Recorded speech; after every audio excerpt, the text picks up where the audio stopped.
In supervised learning, in general, we have a data set that consists of both features X and labels Y.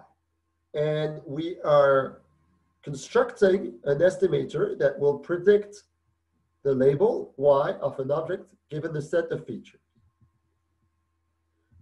And as I've mentioned before, we have two general settings, those of classification and those of regression. Classification being when the output is a discrete variable, like in the iris setting. So to give you an example of classification on the iris data set, I can use the nearest neighbor classifier. So for this, I will import the nearest neighbor classifier from sklern.neighbors. I will also load my iris data set. Then I will create my nearest neighbor classifier and I will tell it to use a single neighbor. So that's a parameter of my classifier. Then I can apply it on the data and the labels. And once I've done, KNN is now classifier and it can predict. And for this, I can use the predict method. So I go knn.predict, and for prediction, I also need to give a 2D matrix.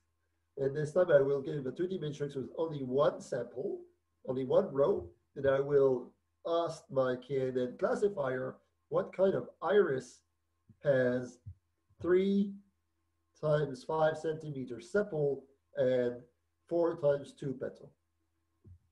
Okay, so this is how I use a Scikit. And so this is the kind of prediction that I've learned. You can see it here.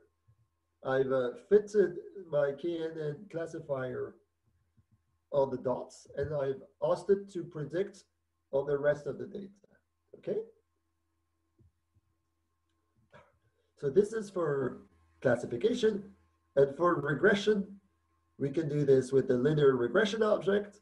And here I will create a bit of random data where Y is related to X with a bit of noise. And then I will instantiate my linear regression. I will put it on the data, and I can predict on new data points. And I will take those new data points to be regularly spaced between 0 and 30 with 100 data points. Okay, so this is what I get. My blue dots are the data that I used to fit the model, and my line is the prediction of the model. It's a line because the linear regression is a linear model. Okay, so really the API of scikit-learn is quite easy. I need to instantiate the model, I need to fit it, and I need to predict.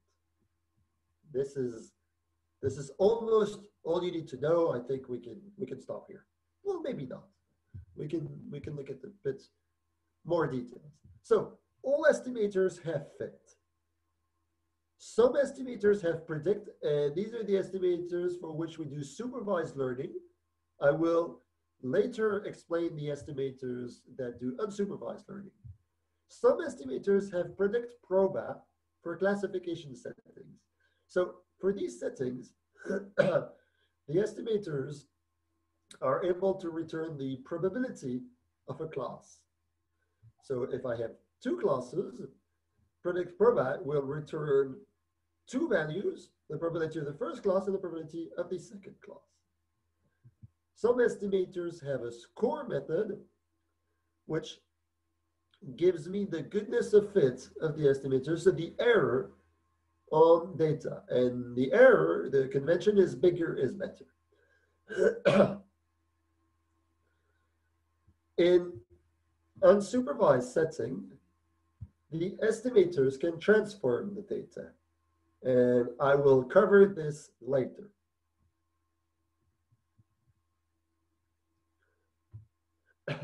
I now want to talk a bit about regularization to explain what it is, and why it is necessary. In general, it's useful to prefer simpler model. And let me give you an example.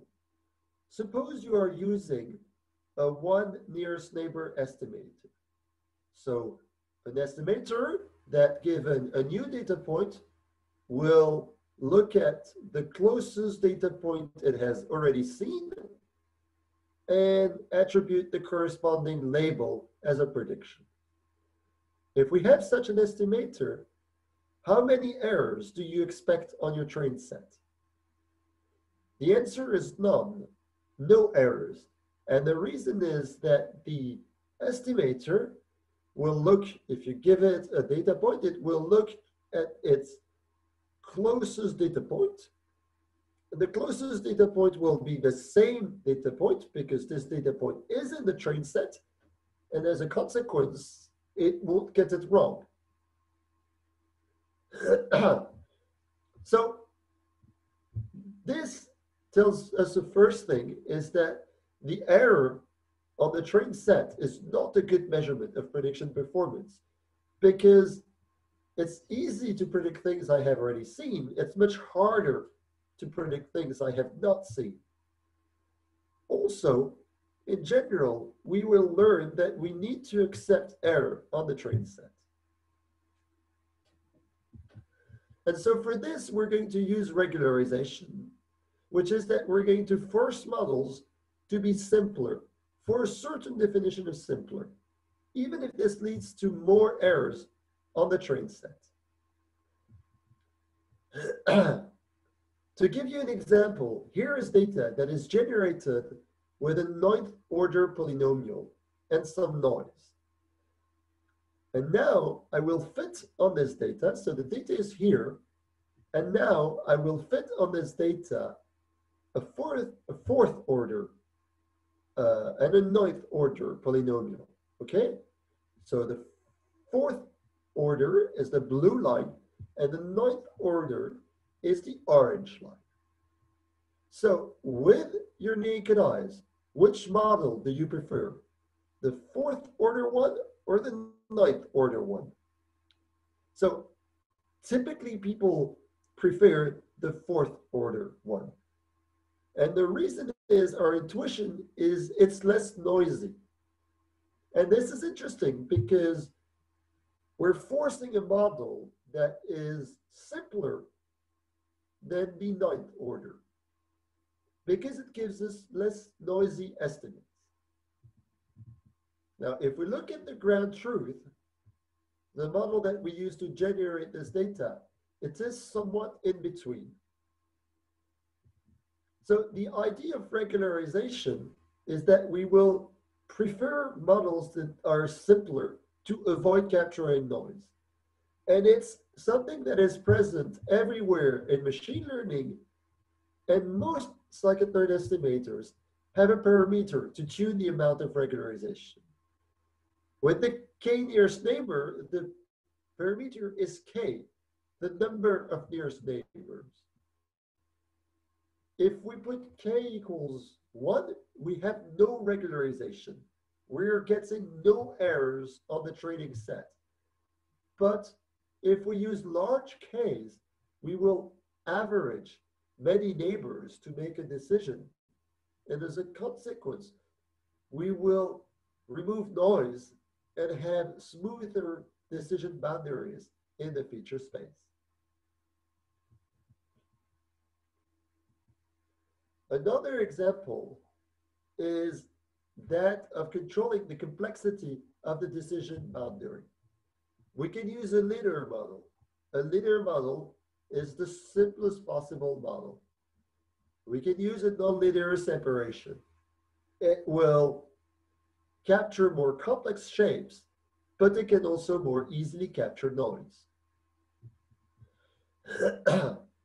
Now I will illustrate those concepts on a simple but real problem, which is that of classifying handwritten digits. And for this, we can load the data in scikit-learn using sclr.datasets.load digits. And so when we call this function, we will get the digits object. And what this data really is a set of many images of handwritten digits. And the task is to recognize the handwritten digit. So it's to predict whether the digit is 0, 1, 2, 3, etc. So is this a regression task or a classification task? Well, even though the output is numbers, this is a classification task, because what matters is that I predict the correct digit and not that I predict close to the correct digit.